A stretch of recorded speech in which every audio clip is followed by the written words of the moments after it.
It is time to get the scoop with Shams. I know you recently had Kyle Kuzma and spoke with him for The Athletic. Give us your biggest takeaways from that conversation. His brash confidence. Like, this guy is very, very confident in his ability. He does not shy away. He feels like he's a star in this league, and he feels like he was a shell of himself in LA. He goes to Washington, and now he's the third 20 points per game scorer on this Wizards team. He's been kind of a co-star with Bradley Beal, Kristaps Porzingis. And so for me, our conversation was really about his opportunity to grow. But I also looked at the bigger picture. Like, what does this mean for his future? Does he become a guy that the Wizards explore because he does have a player option for $13 million in the summer? Do they explore what's out there for him, or do they just hold on to him? Porzingis also has a player option. And two teams I would look at that could have a level of interest in him, have expressed interest in him: Atlanta and Phoenix. The Wizards also have talked to Atlanta at times about John Collins. So could there be some synergy there? We'll see. Right now, the Wizards want Kuzma to be a cornerstone, a part of their future moving forward. But I'm told when I talk to teams around the league, the number that keeps coming up is somewhere in that $20-25 million per year range for him on a new deal potentially this offseason. I mean, going to Phoenix would be amazing for him. And also shout out John Collins, constantly a part of every trade talk forever. What do you think, though? Do you feel like this could happen, or is it just more talk?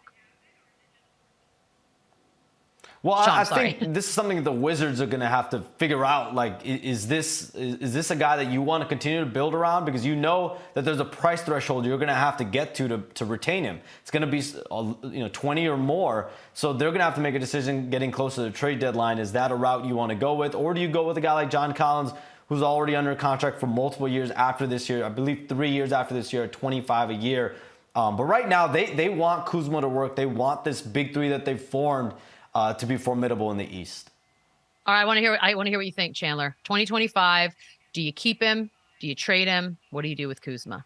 I think they keep him just because it's not really a destination. No one really wants to go there. I don't see them getting much better, but yeah, ignorance is bliss with him. He's got confidence. He thinks he's a star. I don't know that he'll ever be an all-star. Is he going to get a bag? For sure. He's played great. He's got size. He can handle. He can shoot the ball.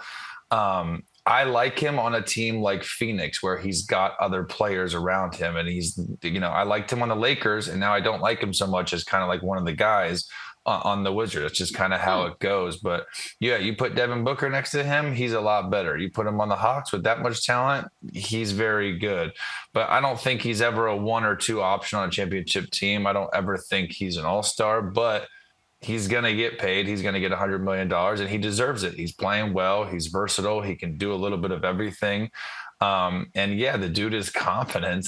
He's confident, and he plays hard. And it's funny, he played a little bit of the right way more in LA. He still takes some crazy shots, but now in DC, he's getting even more confidence. He knows that. I mean, listen, he's averaging 20 points on the 10th seed. Like, it's not act like he's absolutely killing, but he's playing better, and he's going to get paid.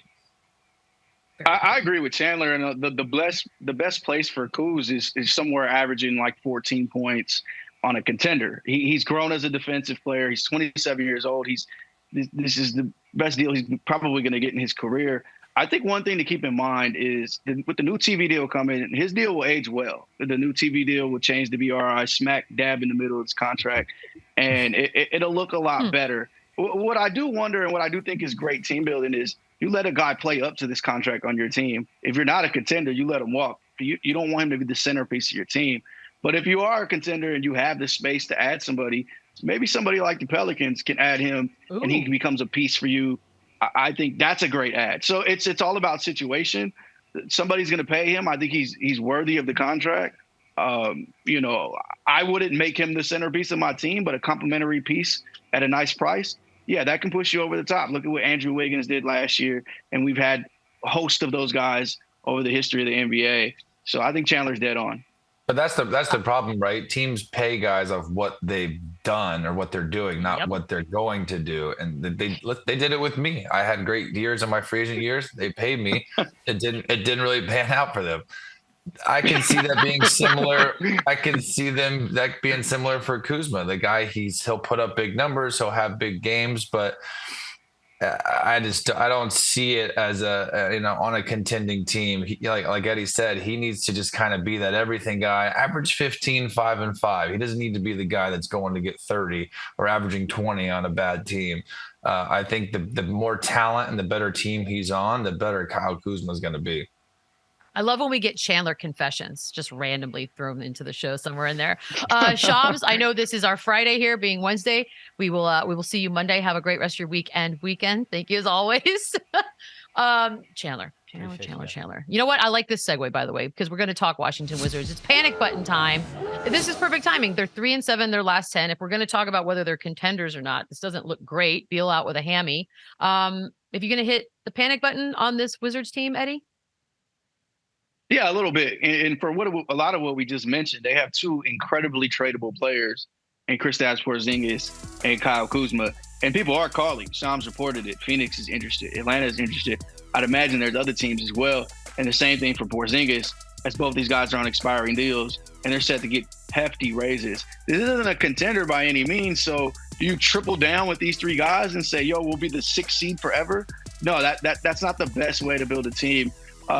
Maybe not panic today, December 7th, but you have to assume coming up on the deadline, those guys will be looking to get something for those players before they walk for nothing. Yeah, I love Leonsis. He's a smart guy, but this can't be my team going forward. They're never going to win with these three guys. It almost feels like Brad just kind of got the bag, and now he's just kind of hoping to get moved to a team that he actually wants to be at. But Porzingis is playing very, very good. And like we just talked about Kuzma, he's balling. So I think if I'm them, I'm making a move because again, they're not going to contend. But then on the flip side, I don't know who else they can get. So I'm panicking just because they kind of put their eggs in all these this trio's basket and I don't see it.